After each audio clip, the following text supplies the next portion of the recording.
Maligayang pagbabalik sa aking channel kaibigan para mas lalo ka pang kiligin at updated sa mga bagong movies, K-drama series. Pwede bang makahingi ng konting pabor? Paki-like and subscribe naman ng aking channel. Muli, salamat kaibigan!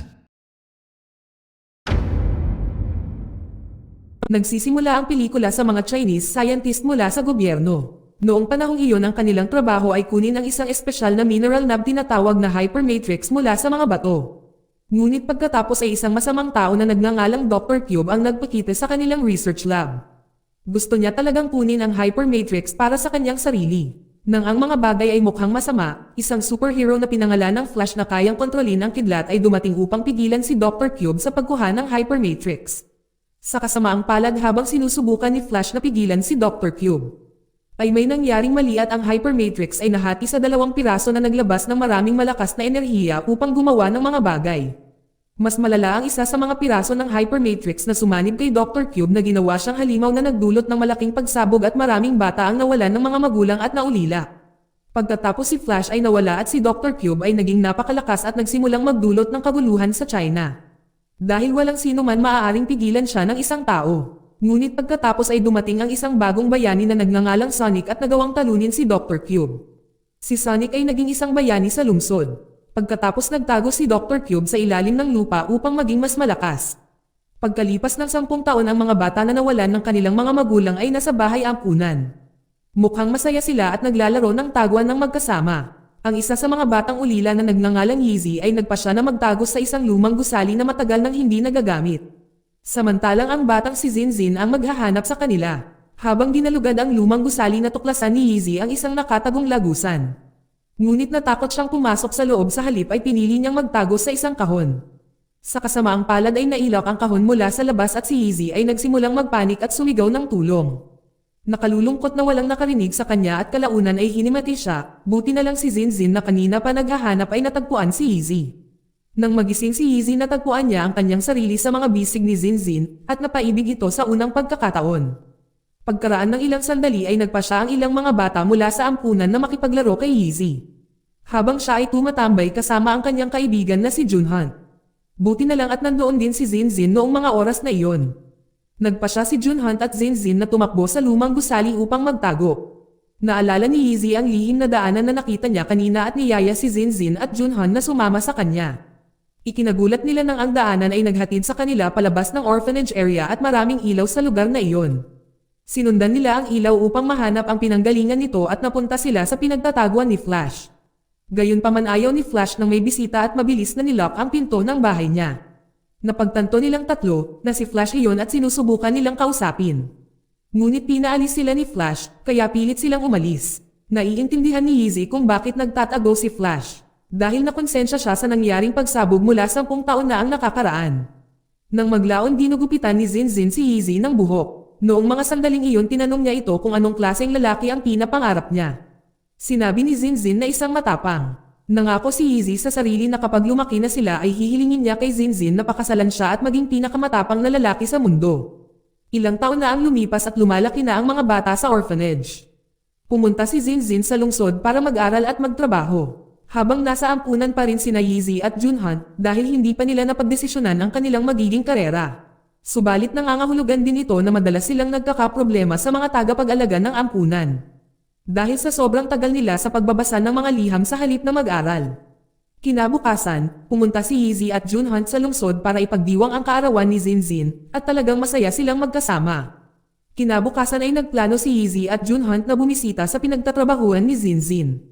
Ngunit nasaksihan nila ang isang grupo ng mga armadong tulisan na umatake sa mga pulis na nakakagulat siya ay na-hostage si Zinzin ng mga tulisan. Nang mga sandaling iyon si Yeezy at si Junhan ay nagpasyang tulungan si Zinzin. Ngunit hindi sila pinayagan ng mga pulis dahil masyadong delikado ang sitwasyon. Pero nagpakita si Sonic, bumangon at natalo ang lahat ng magnanakaw at nailigtas si Zinzin. Medyo nakaramdam ng selos si Yeezy. Pagkatapos ng insidenteng iyon ay nagpasya si Yeezy at Junhan na pumunta sa kani-kanilang landas. Gusto ni Junhan na kumuha ng pagsusulit upang maging isang pulis. Habang si Yeezy ay naglalayong maging isang boksingero upang patunayan ang kanyang sarili bilang isang matapang at malakas na tao, upang makuha ang puso ni Zinzin. Kinabukasan ay gusto ni Yeezy na sumali sa isang boxing gym, ngunit siya ay tinanggihan dahil natalo siya sa isang sipa lang. Napagtanto niyang mahina pa rin siya kaya nagpunta siya kay Flash na umaasang si Flash ang magiging guro niya. Pagkatapos ng ilang pagsusumamo si Flash ay sumang-ayon na turuan siya. Sa unang aralin ni Flash ay ang tulungan si Easy na bumuo ng kanyang pagpaparaya sa sakit. Dahil si Easy ay nabugbog ng husto sa nakaraan. Sa paglipas ng panahon, si Easy ay nagsanay ng mabuti upang maabot ang kanyang pangarap. Pagkatapos ng mahigpit na pagsasanay kay Flash, si Easy ay na-immune na sa sakit at bumalik siya sa boxing gym at hinamon ang lalaking bumugbog sa kanya noon. Nagawang harangin ni Easy ang sipa ng lalaki at maging ang land counterpunch nito. Ngunit ang laban nila ay napigilan ng boxing gym manager na si Kate. Ilang sandali matapos ipahayag ni Kate ang alok para sa lahat ng mga miyembro ng gym para labanan ang bagong boxing champion ng Chinese Boxing Association. Walang sino man ang naglakas loob na tumanggap maliban kay Easy na nagboluntaryo siyang harapin ang hamon. Bilang resulta, inalok siya ni Kate ng kontrata para labanan ang bagong champion. Kinabukasan si Easy ay nagkaroon ng kanyang unang opisyal na laban. Ilang beses siyang nahulog sa laban, ngunit patuloy na bumangon. Nang ang laban ay papasok na sa ika-4 na round ay nakita ni Kate ang katigasan ni Easy at hinikayat siyang manatili hanggang sa ika-9 na round. Naunawaan ni Easy ang pag-asa ni Kate at ginawa ang kanyang pinakamahusay na manatili sa laban, kahit na sa huli ay natalo siya. Pagkatapos ng laban natanggap ni Easy ang kanyang bayad mula kay Kate at nagplanong makipagkumpetensya muli kapag siya ay gumaling mula sa kanyang mga pinsala. Sa ilang sandali dumating si Junhunt upang makita si Easy na may magandang balita. Siya ay natanggap sa Police Academy. Sinabi ni Junhunt na inimbitahan sila ni Zinzin na maghapunan. Subalit nang makita nila si Zinzin sa restaurant ay mukhang hindi masaya sina Easy at Junhunt. Dahil nakikipag-date si Zinzin sa isang lalaki na medyo kakaiba. Habang naghahapunan ang lalaki na nagngangalang Bo Xian ay bumahing ng malakas. Dahil dito ang lahat ng tao sa paligid nila ay hindi komportable. Nagpasya si Easy na gumawa ng Frank sa pamamagitan ng pagwiwisik ng paminta sa harap ni Bo Xian, dahilan para bumahing muli siya. Nakakagulat na napakalakas ng pagbahing nito kaya nabasag nito ang mga baso.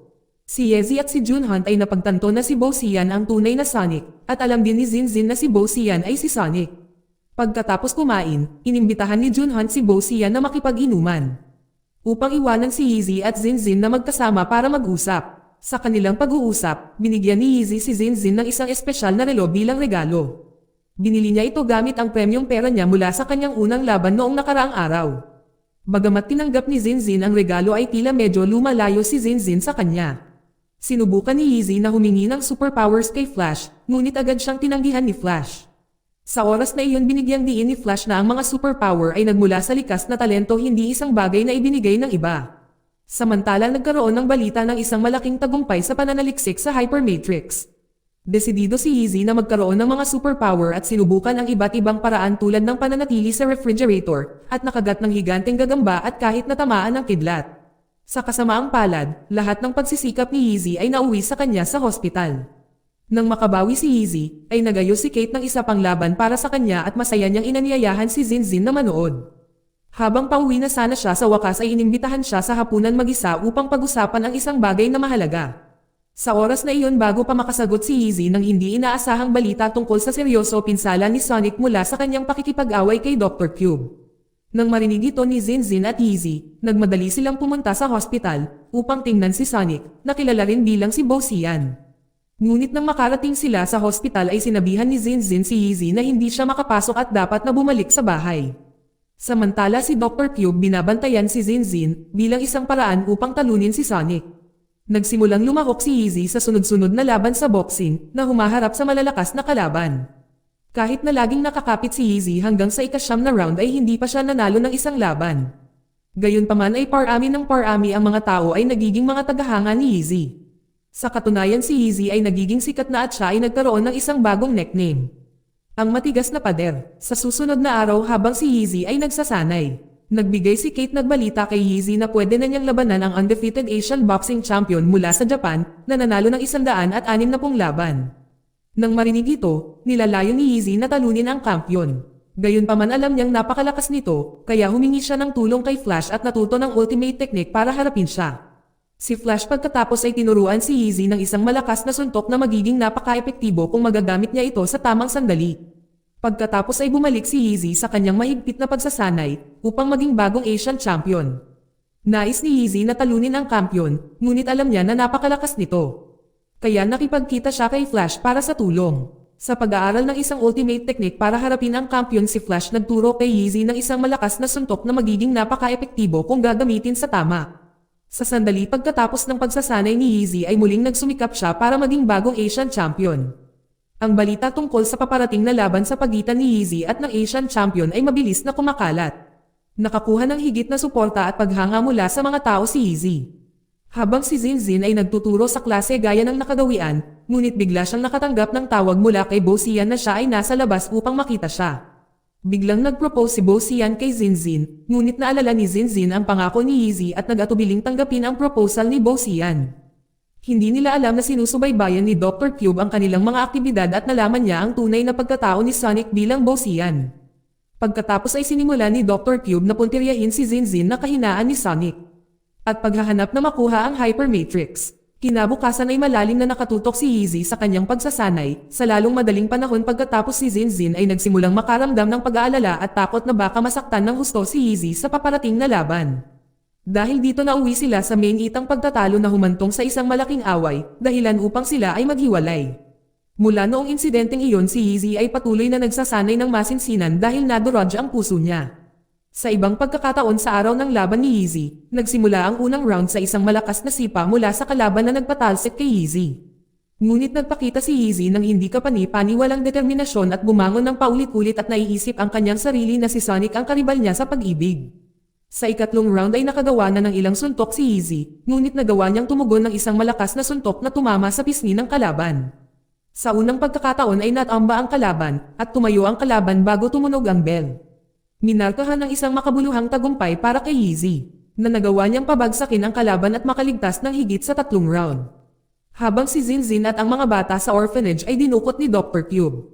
Habang ang laban ay umabot sa ika-9 na round, si Yeezy na naglalayong tapusin ito sa pinakahuling hakbang na natutunan niya mula kay Flash at nagpractice ng walang humpay, ngunit bago pa mailabas ni Yeezy ang kanyang hakbang, kinontrol na ni Dr. Cube ang broadcast channel. Inihayag niya na si Zinzin at ang mga bata sa orphanage ay nasa kanyang kamay. Napilitan si Sonic na ihayag ang kanyang tunay na pagkakakilanlan sa gitna ng lungsod na na-broadcast sa lahat ng mga istasyon ng TV.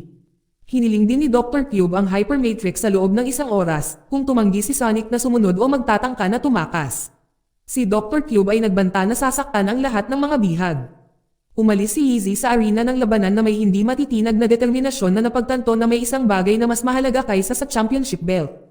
Nakakagulat na naghihintay si Junhan para kay Yeezy sa labas ng arena at nagplano silang pumasok sa ampunan sa pamamagitan ng isang lihim na daanan.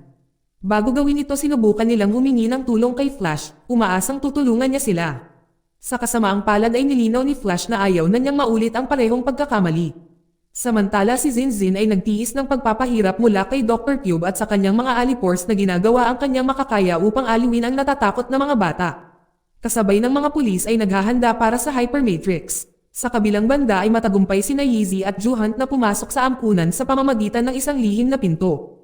Doon ay nakita nila si Dr. Cube na nagbabantay sa mga bihag at agad na kumilos upang iligtas ang mga ito. Sa kasamaang palad, si Yeezy ay nagtamo ng matinding pinsala sa kanyang tiyan. Ngunit siya ay nagpatuloy sa rescue mission na tumangging umatras. Sa huli ay matagumpay nilang nailigtas ang mga bihag. Pagkatapos ibinigay ng mga pulis ang Hyper Matrix kay Dr. Cube. Gayunpaman, peke pala ito na ikinagalit ni Dr. Cube at malapit na niyang saktan si Zinzin. Doon sinubukan ni Sonic na iligtas si Zinzin. Ngunit mas mabilis si Yeezy, sa kasamaang palad ay nagtamo si Yeezy ng mas matinding pinsala. Ilang sandali matapos dumating si Junhan at hinikayat si Zinzin na tumakas habang si Yeezy ay humarap kay Dr. Cube. Noong una ay nawalan ng saysay ang kanilang mga pagsisikap hanggang sa nagkaroon ng pagbabago. Nang si Flash ay nagpakita sa tamang sandali upang talunin si Dr. Cube. Gayunpaman, tulad ni Sonic at Flash ay naubusan din ng kapangyarihan at nawala ang kanilang buhay sa mga kamay ni Dr. Cube. Ang kaganapang ito ay pinukaw ang diwa ni Yeezy bilang knight at muli siyang bumangon upang labanan si Dr. Cube. Sa kabila ng pagkatalo ng maraming beses, laging tumatayo si Yeezy para sa mga taong mahal niya, lalo na kay Zinzin, ang babaeng iniibig niya. Ngayon si Yeezy ang naging pinakamatapang na lalaki sa buong mundo na may malaking determinasyon. Ipinahayag niya ang kanyang pagmamahal kay Zinzin. Sa kanyang huling strike sa huli ay nagtagumpay si Yeezy na talunin si Dr. Cube. Ngunit nawalan siya ng malay, nagmagising siya nakita niya si Zinzin. Tinanong ni Yeezy sa Zinzin na pakasalan siya. Dito nagtatapos ang palabas. Ang moral na aral sa palabas na ito ay ipaglaban mo ang taong mahal mo. Salamat sa panonood kaibigan.